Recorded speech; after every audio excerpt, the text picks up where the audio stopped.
Dragonling, Chapter 9. Stop!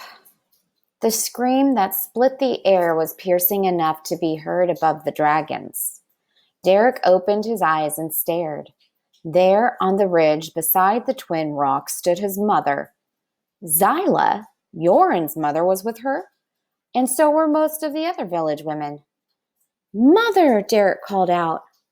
Derek's father roared, "Are you mad, woman? Get back, or the dragons will tear you to pieces." Derek watched, amazed, as his mother and the other women ignored his father's warning and began the dangerous climb toward the cave. The dragons, too, seemed stunned.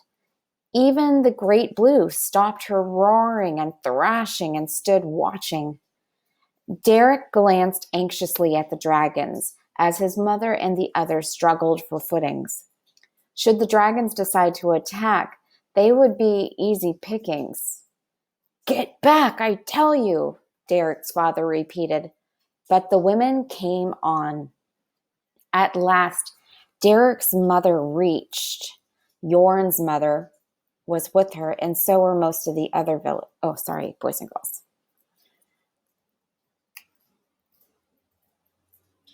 I will find my spot. Just give me 1 second. Okay. Get back, I tell you, Derek's father repeated. But the women came on. At last, Derek's mother reached the mouth of the cave, and Derek rushed into her arms. She hugged him tight, then looked uneasily up at the great blue. "She won't hurt us," Derek said. "She's only protecting her babies." Derek's mother nodded. She held up her hands. "I have no weapons," she told the great blue. Then she folded her arms around Derek again. "I am a mother, like you." The great blue seemed to understand. She nudged Xantor back into the shadows. "Take the boy and get out of here," Derek's father yelled, "while you've still got the chance." Derek's mother stepped to the ledge. "It is not the dragons I fear," she shouted. "It is you." Derek stared at his mother. Never in his life had he seen her speak so to his father. The other men stared too, and Derek's father grew as red as a burning ember. "Perhaps I should leave you with the dragons then," he shouted. The other women came up and stood behind Derek's mother. "You will have to leave us all," she said.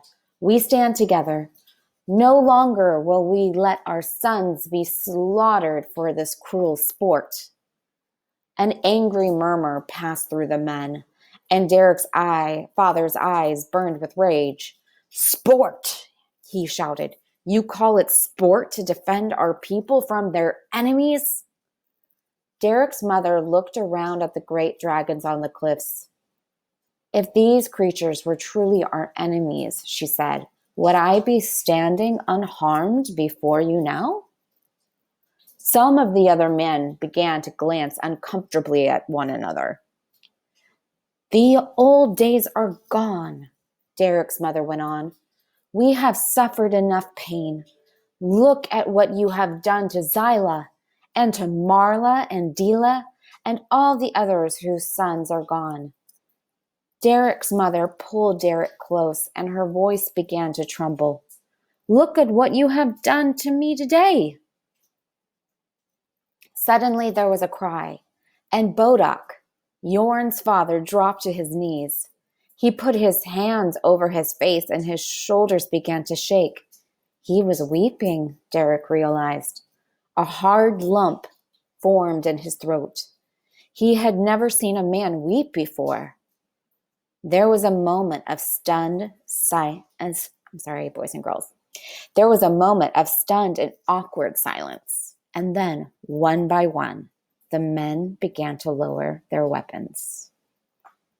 And that was chapter 9 of Dragonling.